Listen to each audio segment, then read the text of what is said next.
Hello, everyone, or hello, future me. Not sure who is actually really watching all this, especially since it's still a little bit early days on this channel, right?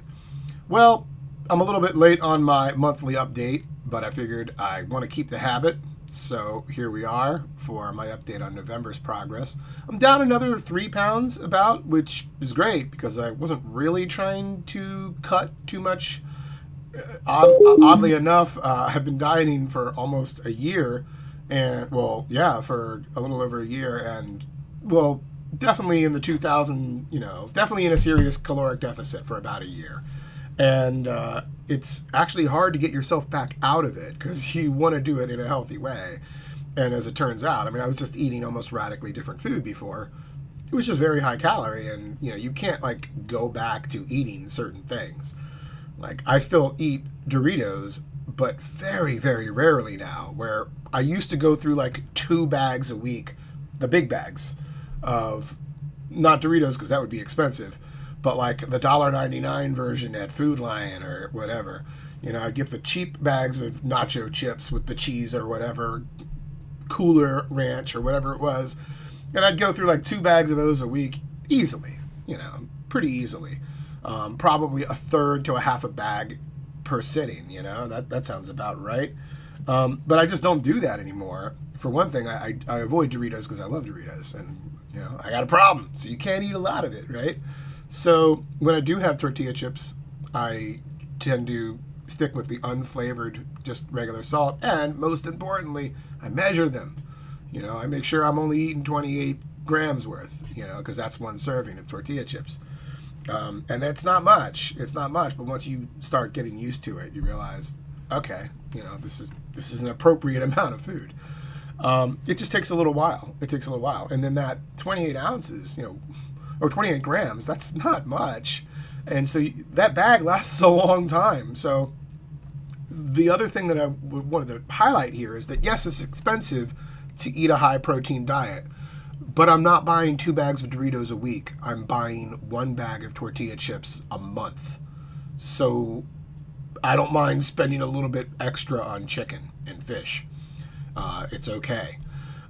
Likewise with candy. I was eating how much candy every week? At least 2 things of candy, right? So if it's a Mike and Ike box, or a long thing of Starburst, or a bag of orange slices or something like that, I was going to go through probably 2 of those things, maybe 3 in a week. Now, I still allow myself some candy, but I allow myself a serving per week, and I can get a bag of Sour Patch Kids that lasts me like 5 weeks now because I'm not eating the whole thing while I watch a movie. So that's been probably the best thing that I've done this past year. Just simply weighing out my food. Not telling myself, you have to give up everything. You can't ever have candy. I was like, yeah, you can. You just can't have it like every day, dude. And when you do have it, you can't have the whole freaking bag. It tells you how much you can have. Just pull out a scale, weigh out your Starburst, and eat what it tells you can have, and then put the bag away. I know. It's easier said than done. A lot easier said than done, especially if you've built a life, of plowing into bags of Doritos and plowing into bags of Starburst and Skittles and all those yummy things. I shouldn't even give them the pleasure of saying their actual names, but we know who the culprits are. Cheez-Its, you're on my list as well.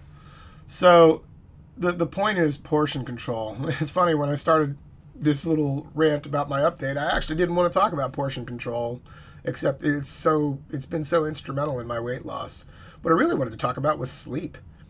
And because in addition to weight loss, I've been working on mental health, and sleep affects both. I mean, if you want to build muscle, which is also what I'm trying to do, I'm not just trying to lose weight, which is why I'm not a big fan of intermittent fasting or anything like that. I'm trying to build muscle while I lose weight, while I burn fat. So I want to be able to, for me, I think the best plan is to eat many times a day and have protein in most of those meals so that I don't fall asleep between meals. I've noticed in the past year especially the past 7-8 months, where I've had a much higher protein diet and where I've spread out my meals to like 5-6 meals a day, I don't crash in the afternoon like I used to.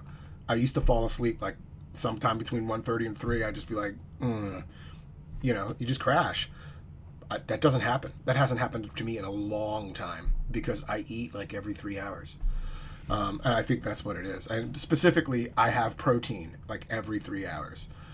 So I think that keeps me awake, keeps my energy levels up. And I also sleep pretty regularly. I generally sleep 8 hours a night, and I think that's been very productive. But the reason that I'm thinking about this is, and the reason that I'm delayed in making my update this month, is that it's finals week. I am an English teacher. And so I am acutely aware of the stresses of finals week among my students, because they tell me, and I can see it and I can hear it in their voices, that it's in the air when you're teaching. I'm not sure how many of them are aware just how stressful finals and the week approaching finals is to professors as well. I teach college English. There's a lot of grading to be caught up. And, that's just half of it. There's also the emotional stress of knowing that, like, you have to hand out some grades that people don't want to get. And, like, that's not something you take pleasure in. That has a psychic effect on you. Like, I don't like telling people they haven't done well. I love to tell people they have done well. So there's a little, sweet and sour there at the end of the semester. I get to tell people what a great job they've done. But I also have to tell people, you're going to have to take this course again. That's not, that weighs on you, man. That's hard. And that's just, that's a pretty obvious example of the kind of emotional stress that you go through. So I was actually talking to some of my students about this the other day, that I tend to have nightmares, stress nightmares, as we approach finals week. And I had one a little while ago about medieval archers shooting arrows at me, and I was like hiding in a barn, and the arrows are coming like through the walls, and like I could see the arrowheads like almost hitting me, and like shafts of light are coming through the holes that they're making, and it's just insane. One of those really vivid, lucid dreams. Luckily, I have a lot of experience with those, and I've always been able to remember to like, oh, okay, this is time to wake up. I'm gonna nope out of this real quick. But yeah, I have those kinds of dreams. A couple years ago, the theme was Nazis. I had lots of Nazis chasing me. And I know what all those are. The Nazis, the arrows, those are all the essays that I have to grade. Those are all the people that I have to give bad news to. It's all the stress building up in this last week or two. So if you're a student and you happen to be watching this, or another teacher and you happen to be watching this, and you know what I mean about finals week and the stress of it, just try to take a deep breath. Remember that it's going to be over soon. You're in the home stretch, as they call it. You're almost done. In a week, I'll have everything graded. I'll be able to take a short break for Christmas and start prepping the next semester. And that'll be a whole new bag of stress that I can deal with. But the overall news for me personally, since this is a blog about my journey, is that I feel pretty good. I've had some moments this month that have been stressful, and some moments where I've I wouldn't say lost my temper, but my temper rose. And I guess that's the good thing, is that I don't feel like I'm losing my temper as much. I'm feeling it, and I think that's healthy. I have had some moments this past month that were stressful, that were tense because of my anger. But in general, I feel like I'm getting a better hold of it. So that's the full report. I didn't want to go too long. Because we're approaching 10 minutes here, and I just wanted to give a quick update. But yeah, this kind of serves as the year's update too. So overall, I'm 85 pounds down for the year. Not bad. I want to lose another 30 pounds this year. I'd like to lose that by summer.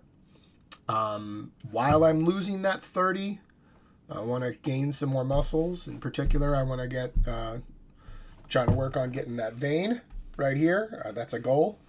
I know it's vanity. Hey, but it's a little bit of vanity, but that's fine. I want to get that little vein pop. I want that to happen. You can almost see it in the shadows, but I want that. And I also want to get that little horseshoe thing going in my tricep, Mostly, I want to get the last 25, 30 pounds of belly fat gone by next year. I think these are reasonable goals. And I think that's also something that we all need to keep in mind, is like, make your goals reasonable. I knew last year when I started this fitness, I knew last year that I wasn't going to look like Arnold Schwarzenegger in a year. Most likely, I was never going to look like Ronnie Coleman or Arnold Schwarzenegger or any of these guys. And that's not the goal anyways for me. It might have been 30 years ago. I'm too old to ever get to that point, and I want to stay completely natural. No offense to those men. But, Jeff Nippard, that would be someone that I would love to, look like. But I'm probably a little too old, and it's probably, that might be a little bit unreasonable. But hey, I'll shoot for it anyways. I think I'd have a lot of work to get there. I think I have many years ahead, and, at 49, we'll see if I can fight, what age is doing to me and actually get to something. I mean, the guy's a world-class bodybuilder. That's a pretty lofty goal, just to throw that name out there like it's nothing. But I think I can get something that I can be proud of. That's a better way of putting it. And I think I can do it naturally. My plan, we're finishing up here. My plan is to in the next month, after I finish this bit of maintenance that I'm in, I'm going to go back into some more caloric deficit, stay closer to 2,000 or 2,200 calories a month, but I'm also going to supplement with creatine for a couple months, and then I'll go back to a maintenance of 25 to 3,000 calories per day for a couple months, and seesaw that until I'm down the 30 pounds that I want to be, have the muscles I'm trying to develop. Got to get the biceps above the shoulders, according to Noel Diesel. Well, if you've watched this 12 minutes of my update, thank you. And if you're me from the future, hey, great job, man. I love the way you look. I see you got the little bicep pop. Awesome. That's what I'm talking about, right? Thank you.